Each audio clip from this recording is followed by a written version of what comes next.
ወራህመቱላሂ ወበረካቱ። እንዴት ናችሁ? የዩቲዩብ ቤተሰቦቼ ሰላም ናችሁ? አለሁ እኔ ደህና ነኝ። ዛሬ ደግሞ በእናት ሰርፕራይዝ ተመልሼ መጥቻለሁኝ።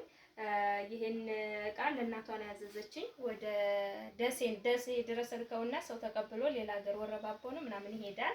እኔ ግን መልከው ደሴ ድረስ ነው ተቀባይ ስላላት እዛ ማለት ነው። ይሄ እቃ 15000 ብር የወሰደ ለእናቷ ቆንጆ የኢድ ስጦታ ነው። ማዘዝ የምትፈልጉ ዘዙ፣ እናታችሁን ሰርፕራይዝ አድርጉ እና ወደ ዝርዝሩ እንሂድ ማለት ነው። እዚህ ጋር ለእናቷ ቆንጆ ሽፎን አላት። የምታዩትን ቆንጆ ሽፎን ቆሜ ላሳያችሁ መሰለኝ። ከዚህም በፊት ለሆነች ልጅ እንደዛ ሳይቻችሁ ብዙዎቻችሁ ጠይቃችሁኛል። ይሄንን ከኬሚስ አይደለም ከደሴ ከሰው ላይ ነው የማዘው እኔ እና ይሄንን ቆንጆ ሽፎን እንትኑ ከነ ጉፍታው ነው። ትልቅ ጉፍታ አለው። ለእናቶች በጣም የሚያምር ቆንጆ ልብስ ነው እና እዛዙ አስመጣላችኋለሁኝ ማለት ነው። እዚህ ጋር ረከቦት ከነ ጭሱ ከነጋቸው ከነ ሙሉ ነው ማለት ነው። እዚህ ጋር የሳሩን ሱፍራ 1 ሜትር 1800 ብር።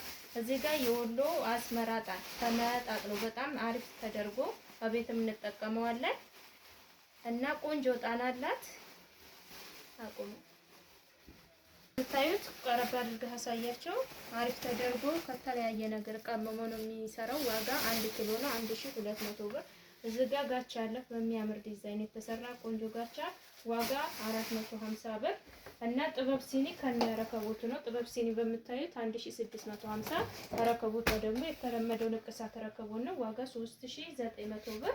ለትራንስፖርት እስከ 500 ብር ማለት ነው ያዘጋጀ ነው እና 15000 ብር የወሰደ ቆንጆ የእናት ሰርፕራይዝ ይሄንን ይመስላል። ማዘዝ የምትፈልጉ ዘዙ። በእኛ ላይ ስለመጣች እናመሰግናለን። ቻው